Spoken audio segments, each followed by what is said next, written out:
Hey everybody, this is Brad Dyke saying hi. This is day number 3 on the ProxMox Option 3 test bed. And I've gotten some results, some interesting results that is, and encountered a couple of issues.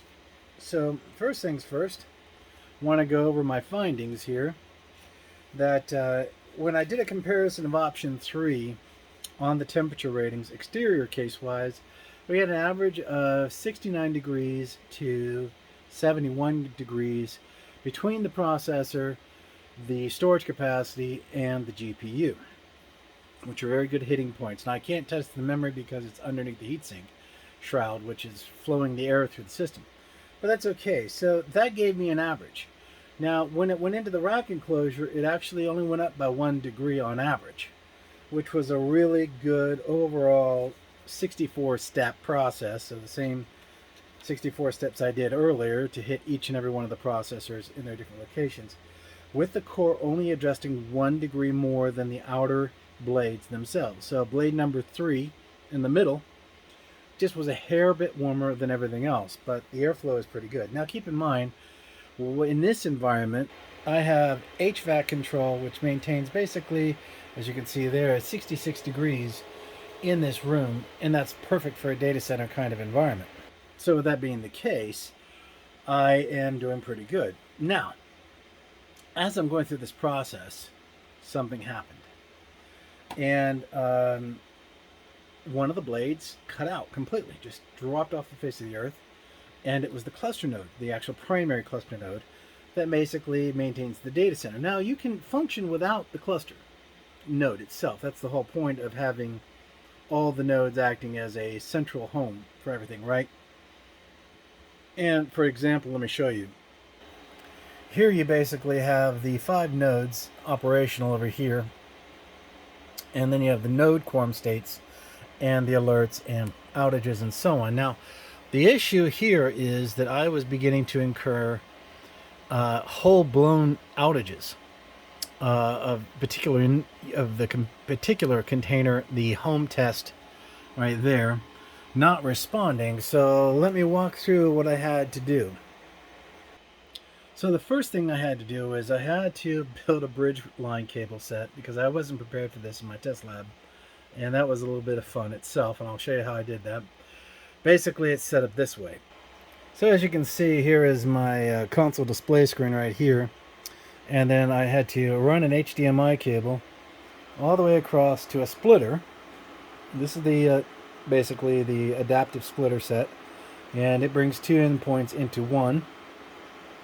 And then I'm running all the way up here to the blade node itself, and this is the environment it's set up itself. And then what I had to do, which was very, very important, is I had to secure this HDMI cable before I plugged it in, because the HDMI cable could literally rip it right out of the rack enclosure, or at least give it some serious pain. And I don't want that to happen. So I had to walk through each of the blades, pinging them first to make sure they respond, and getting them to identify the one that was core. Now that one down there is 4, and unfortunately I must have confused these 2 blades. That's the difficulty about having these, is you can't really identify them with markings unless you mark them, and I didn't want to do that. But this guy right here, number 2, blade number 2, is the cluster node itself, and it's currently connected. So when I went in and started doing my ping tests, it definitely was down. And so I was going through them to see, okay, what's going on here? Why am I not seeing stuff? Why am I not talking right? So I went back through and started checking, and lo and behold, I found the problem. It was actually a bad cable. This guy right here, he's bad. So I'll cut the head off of that one. And it's an old cable, so it's not a problem to just get rid of it, discard it, because, you know, when cables, Cat 5 cables do start to go, they just flat out go, especially when you buy them in bulk like this one. But I ran a new thin ribbon cable up to there to make the connection bridge, and in the back, I went ahead and reconnected that up, and lo and behold, it's starting to work. So with that being the case, 44 went down as well, so I had to take care of that one, did exactly the same set, and I was able to get back all 5 nodes back to the environment, and now they're all talking. Nope, there they are.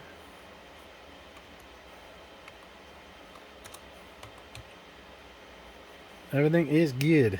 Well, that's a little high. TTLCL1 response was 201 milliseconds. Huh. I might have to check that guy out a little bit more. But anyway, so now I'm able to go back over to the cluster state. And as you can see, the cluster state is working. And I have been tasking these clusters with VMs. And I'm also going to be building some containers.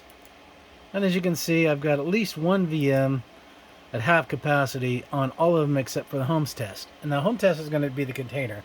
I'm going to make 3 or 4 containers in there, and I'm going to run them side by side. But the heat levels have not increased. You know, I've stressed these units out. I've gotten them pretty heavy and hot, but still they are not getting that busy. Okay, so what we're going to do next is I'm going to let this cluster run for a while, but I really do need to go ahead and lock in these secures on the front and on the back, which I'll have to place the secures here. The challenge on the back is that I only have that tiny little hole right there, if you look, to pass a rubber wire through and to bring it down and to secure it. So that's a wee bit of a challenge, but that is going to be 50% of the battle. I think I only need 1 anchor back in the back just to keep it from, you know, rocking forward or backwards. So let me see what I can do with that. Okay, so I only had to just stop. I just paused the video for just a second so I could use both my fingers on both hands to be able to get these in place. But as you can see here, I've got one wire crossover right here, which I will gently go ahead and secure. And then I've got another one here as well. And this will keep it from pushing backwards against the actual unit. Okay, and then on the back, I've done something very similar right here. Except I'm using a slightly longer green one, which will catch right into here. And I've got to feed that in correctly, and then I'm going to secure this. So this is just going to keep it from going forwards or backwards. And don't underestimate wire tie sets like this, because there is a piece of steel in there that will keep this very snug and very secure. I use this wiring to secure all types of equipment that's microelectronic based, and it does not budge, and it works great. So when you're in the development stage of what you're trying to do, this is really easy toolless kind of work you can do to just basically make your stuff stationary and get it in good shape. Now I had a point of failure here, of course, and that's this guy right here, and I'm going to cut his head off because I'm not a fan of bad cables. Let me get that now. So down here is its one end, so I'll cut that up, and then over here I'm going to cut this one off.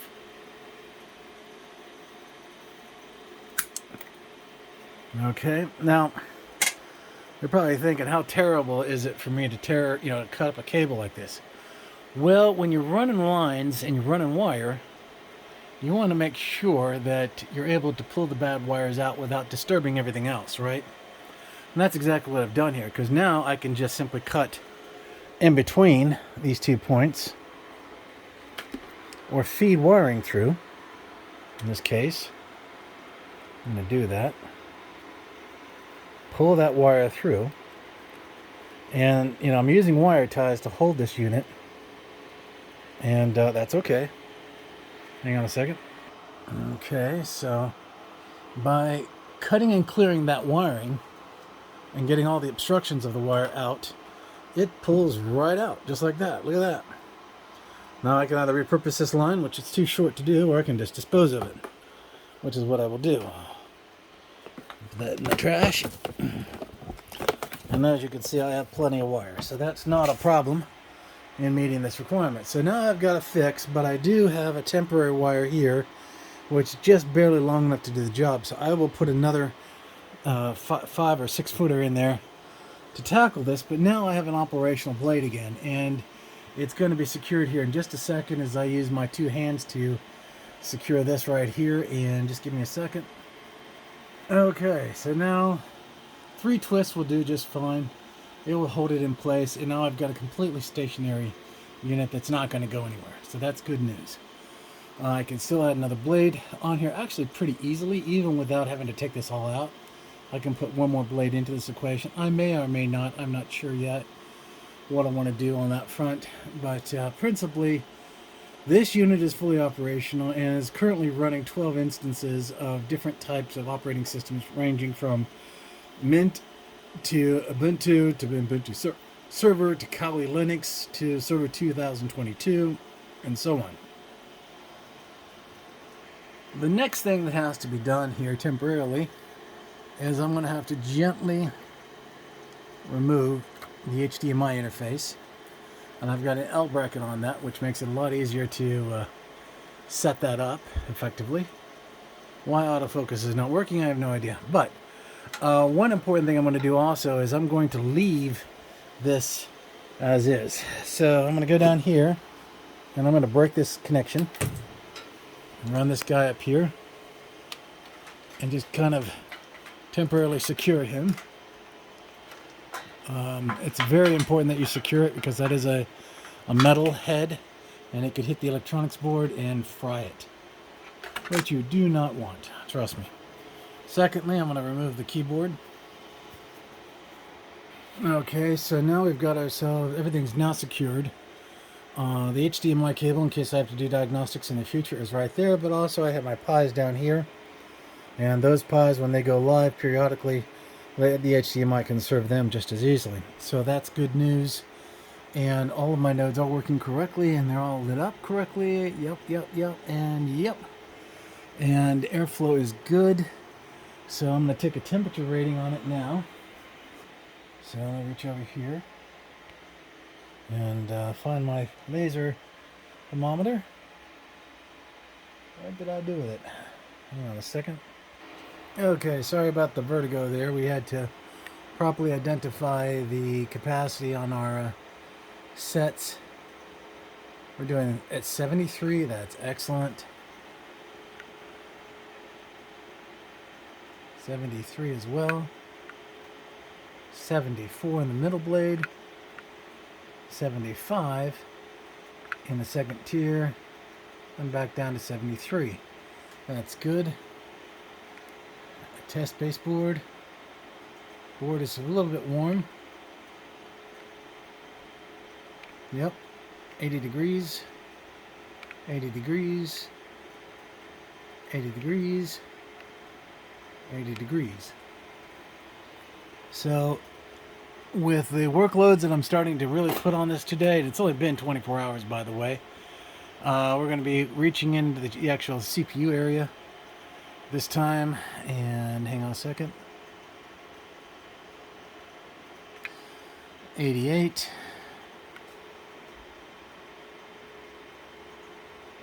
78. That's great. I think that one might not 80. Yeah, it's 80. 80. 78. Very good averages. I'm pleased. Now for grins, I'm going to pop the SSD drives. We're hitting at 77.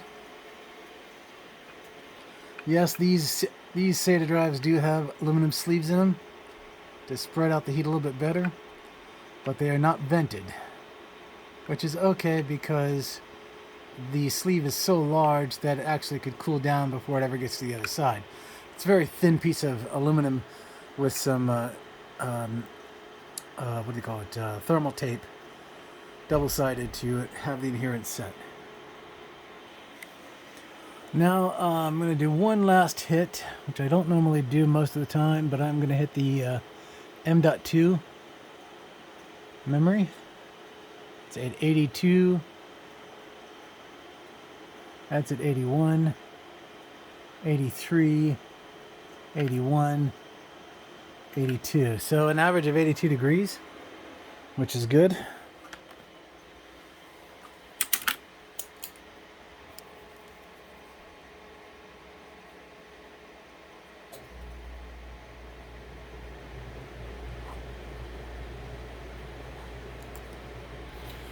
Okay, so with that being the case, I think the next thing to do is to break it.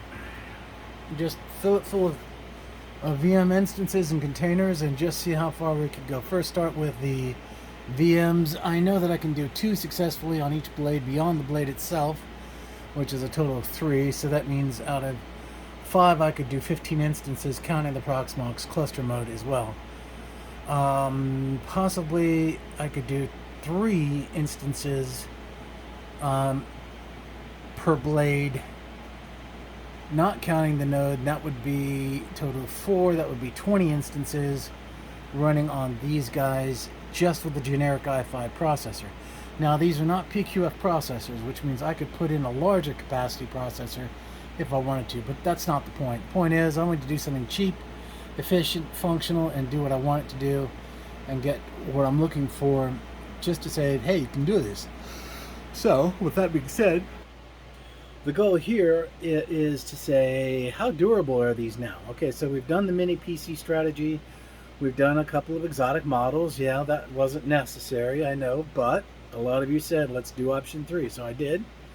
And I thought, well, if we're going to do it, why not? Let's do it all the way and get it to a point where we can do some checking. Now, liquid cooling is an option, but because of the freestanding nature of option 3, the tubing could literally push the unit out of the rack because there's just not that much resistance against fairly rigid cabling that would be involved, the tubing specifically of doing water management. There are some lighter stuff, but they flex up too, and you never know what happens. And with so much exposed electronics being present, not to mention all the electronics below it in the rack, I don't want to run the risk of damaging my systems in any bad way. So I'm probably not going to pursue that. TEDs, like I talked about, the thing about TEDs is they're cool, they're neat. You put your hand on one side, it's cold. You put it on the other side, it's hot. And that's good, but it's not practical because the TED strategy and technologies gets expensive very quickly if you're going to do it correctly based on math. So I'm avoiding that. Now that leaves just better heat sinks and better airflow. I could possibly do that. What I possibly could do is right here, if you look, this is the blower and then the cover that's on the heat sink. We could literally bring out the heat sink another ½ inch at least and allow it to be more protrusion, and then have 2 double push style fans here blowing through that with a small restriction on the top to force that air through those fins. And the type of heatsink we'd be looking for would be probably a full copper heatsink. So you'd have to get it to properly mount. That could be a little bit of a challenge with such a small footprint, but that is the most practical extended cooling format you could do. You won't get much advantage with cooling the GPUs except for very small heat sinks just to help radiate. Convection will do the best it can. As you can see right in that little slot in there, that little big chip there is right behind that plastic white tab is the GPU. And it's not a bad GPU, it's not a great GPU, it just does what it needs to do, and that's all we need it to do. And besides, we don't even use the GPU after the initial setup of the unit. What I am trying to do though is I'm pretty sure there's a way to make ProxMox assign GPU resources to VMs as well. So that may increase it to 25 VMs versus 20 or 40 containers. But that's something I'm going to have to really, I guess you would say, I'd really have to take the time to troubleshoot that out to make sure it would work. But by adding the GPU on, which will only give you 30% increase in performance, but it does have multi-stack processor cores, so you could at least get 1 additional instance off the GPU itself, even though it's not going to perform. One of my counterparts out there in the YouTube world talked about why GPUs just can't perform like CPUs do, and that's why CPUs continue to be the primary processor of our environments. And they're correct. When you have an adaptive GPUFS, or I forgot the term, but basically it means that when you have a reprogrammable processor, the reprogramming part puts an overhead on top of the processing. So when you create an extension code and then you execute the code and you get the answer, you have to drop it and move it out and rewrite the code again over and over and over. And that's what you get with GPUs. Highly flexible, very capable functional processors. They're really awesome. But that overhead is very much like how NICs, our network interface cards, have the same overhead when it comes to a 100 meg connection, while we can only get between 60 to 80 megabit, because the rest of it is for the overhead, the header and the ender of processing for our telemetry traffic. You've got to count for that. And unfortunately, unlike CPUs, which are pretty much firmware locked in their standard, the GPUs don't have that. They don't have that ease of processing. They have to accept the code that they need to process, render it, execute, clear it, and do it over and over and over. So that's why I wouldn't get too excited about having 4 or 5 GPU cards inside, because you're really only getting the power of one chip. That's right. I hate to say that, but it's true. I'll see if I can't find that video link and it help explain that. I'll put it down in the YouTube notes so that you guys can see that. All in all, it's great to have a GPU, and all in all, it's really cool to be able to just throw that 30% more into the equation. That's all that you're really going to get. And, you know, why not use it? That's a good thing, right? So with that being said, I think pretty much the cooling process and the check verification processes are done here, as far as I can go with what I've got and funds. If I had more funds, I could do more. But for today, it's just me and my shop, as you can see back here, and we're trying to do our best to give you guys some good info. This is Brad Dyke signing off. Please have a great week, and I will let you go. Bye-bye.